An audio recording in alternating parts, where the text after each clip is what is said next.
Camera's on.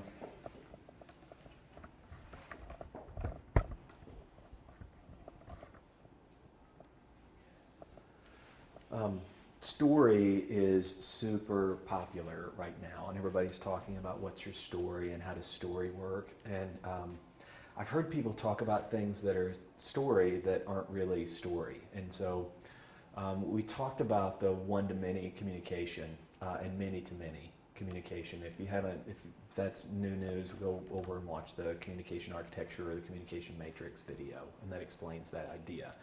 But story, again, is a one-to-many kind of communication. Many-to-many communication isn't about story. So if I'm designing a retail space, if I'm designing a video game, if I'm designing a theme park, a story isn't the right thing there. And so I like to think of things in terms of story and sense. And story and sense are different. Story has a very particular structure. Narrative structure is all about how do I take disjointed events and connect them together in a way that makes them meaningful. So perhaps you've heard people talk about story, and to say that story is how we make meaning out of life. Here's what that means. When I turn around and look back in the past of my life, when I'm looking back at the events that have happened, my brain is wired. We're wired for story. Your brain's a story-making apparatus, especially there's certain systems of your brain, if I can use that word, are story-making machines. And so what we're always doing is looking backwards and saying, this event, this event, this event, and this event are connected in these ways, and this is what it means that they're all connected. And that's really what the theme of a story is all about, beyond just the plot. This is plot, right, is how the events are connected together. But the meaningfulness is really, sort of the thematic of the story, the meta narrative, to use a big fancy 50-cent word on that. But what's this about? And this is story. So when we're able to craft and plot these things together, whether it's a 30-second television spot, or whether it's a 2-hour movie, or whether it's a 30-minute talk, using story in the one-to-many communication mode, in that sort of quadrant of communication, story works really, really well. In fact, there's nothing better. It's the way we're wired and what works for us. Over here, this is the sense side. So if I'm in the many-to-many, if I'm building a website for lots of people to come in and collaborate, or again, I'm building a retail store, what I'm using are the 5 senses. How does something, what is the taste, touch of it, the tactile sense of it? What, how's something going to taste? What's it going to smell like? What's it going to look like? What's it going to sound like? These 5 senses, and this is all about building a world.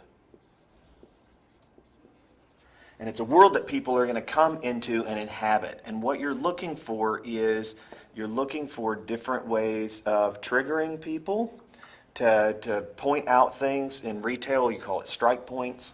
But you're looking at ways of triggering people to move through this space. You're also creating an experience. You're thinking about, how am I designing this in such a way that it's going to deliver an experience for somebody?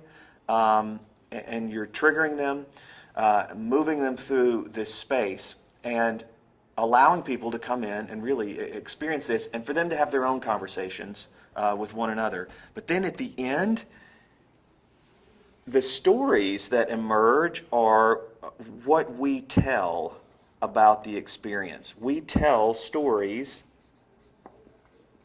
about the experience. So you, as the creator of this world, aren't telling a story with this world. You're actually just building a world for people to come into, and the people that come experience this, they're the ones that are going to tell their stories. And again, that's a lot of what, if you look at what goes on in social media a lot, it's people sharing their experiences. It's why we put photos of food up. A plate comes out, I come into a restaurant, I'm there with somebody that is a friend or a loved one, And we're sitting and having this meal, and food comes out, and there's something about wanting to capture this experience, all the whole sensory component of it, and capturing it in a photograph and sharing and writing about this plate of food or writing about this place that I've been or showing a thing. That's what we're doing. We're telling stories about the experience. But when you're designing the experience itself, you're not telling a story. You might pull elements out of a story. You know, think about Disney World, which is a great example, right? Cinderella's castle might be there, but you're not reenacting the story. You're not making somebody be a princess. You're not doing that. You're just building a world.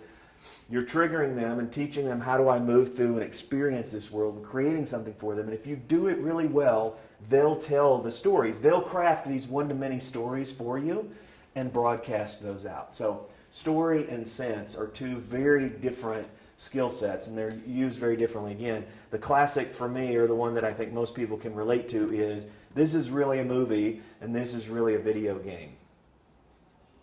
You know, video games kind of have story in them, or maybe in between levels you get a little bit of story, but they're not storytelling structures. And the great games are really ones that have an amazing experience and an amazing world that I get to go do, and I'll tell you stories about, you know, that great touchdown I did in Madden, or some amazing thing that I did in Halo, or something else. But it's not really a storytelling medium. Same thing for retail. I think about retail in terms of world building and building experiences. Retail isn't a place for storytelling to come into. All right, so that's story and sense. That's it. Thanks.